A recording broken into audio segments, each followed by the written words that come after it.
महाभारत से भी पूर्व का है। ये सौभाग्यवती महिलाओं का अरे यार तोहार लाइव गड़बड़ा ला ला ला ला ना ना ना ना ना ना भाइयों के लिए रखती है। आ देखा वो पांडवों की पत्नी द्रौपदी ने भी बच्चे को चंद्रोदय चतुर्थी में किया जाता है। व्रत की विधि क्या करा क्या क्या अच्छा जी करवा चौथ सुहागवती स्त्रियों के लिए बहुत ही श्रेष्ठ व्रत है। इस व्रत को पति की दीर्घ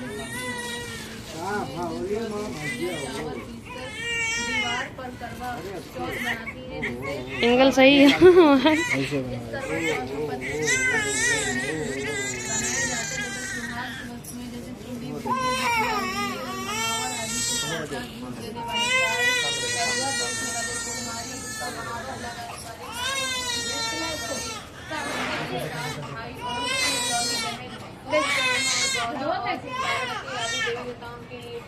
चित्र बनाए जाते हैं।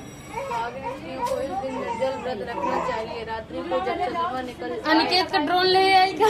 अब उसे अर्घ देकर भोजन करना चाहिए। मिट्टी की गौरा बनाकर उसकी पूजा करनी चाहिए। अंकल यदि दीवार पर करवा चौथ बनाने में कोई असुविधा हो तो करवा चौथ का चित्र बाजार से लाकर दीवार पर चिपकाया जा सकता है। करवा चौथ की कथा।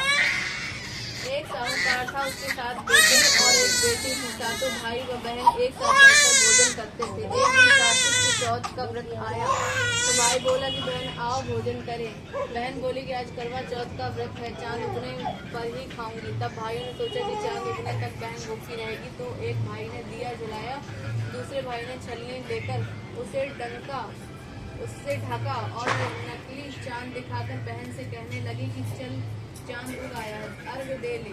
बहन अपनी भाभियों से कहने लगी कि चलो अर्घ दे दो। भाभियाँ बोली तुम्हारा चांद उगा होगा, हमारा चांद तो रात को उगेगा। बहन ने जब अकेले ही अर्घ दे दिया और खाने लगी तो पहले ही गिलास में बाल आ गया, दूसरी गिलास में कंकड़ आ गए और तीसरी गिलास मुंह की ओर किया तो उसके ससुराल से संदेशा आया कि उसका पति बहुत बीमार है, जल्दी भेजो। माँ ने तब लड़की को विदा किया और कहा कि रास्ते में जो भी मिले उसके पाँव लगना और जो कोई सुहाग का आशीष दे तो लगाकर उसे कुछ रुपए देना।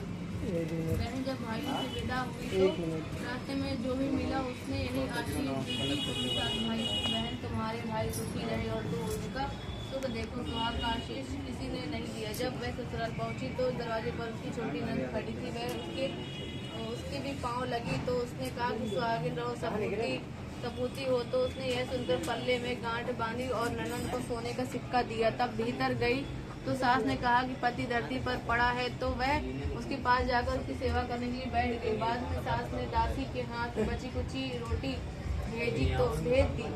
यह इस प्रकार से समय बीतते बीतते मंगसिर मार्ग शीर्ष की चौथ आई तो चौथ माता बोली करवा ले भाइयों को प्यारी करवा ले। लेकिन जब उसे चौथ माता नहीं दिखलाई दी तो वह बोली हे माता आपने मुझे उजाड़ा तो आप ही मेरा उद्धार करूंगी, आपको मेरा सुहाग देना पड़ेगा। तब उस चौथ माता ने बताया कि पौष की चौथ आएगी, वह मेरे से बड़ी है, उसे ही सब कहना, वही तुम्हारा सुहाग वापस देगी। पौष की चौथ आकर चली गई, माघ की चली गई, फाल्गुनी की चली गई, चैत वैशाख ज्येष्ठ आषाढ़ और श्रावण भादों की सभी चौथ आई और यही कहकर चली गई कि आगे वाली को कहना। असौज की चौथ आई तो उसने बताया कि तुम पर कार्तिक की चौथ नाराज है, उसी ने तुम्हारा सुहाग लिया है, वही वापस कर सकती है, वही आएगी तो पकड़कर उसकी विधि बताकर वह भी चली गई। जब कार्तिक की चौथ आई तो वह गुस्से में बोली भाइयों की तैयारी करवा ले।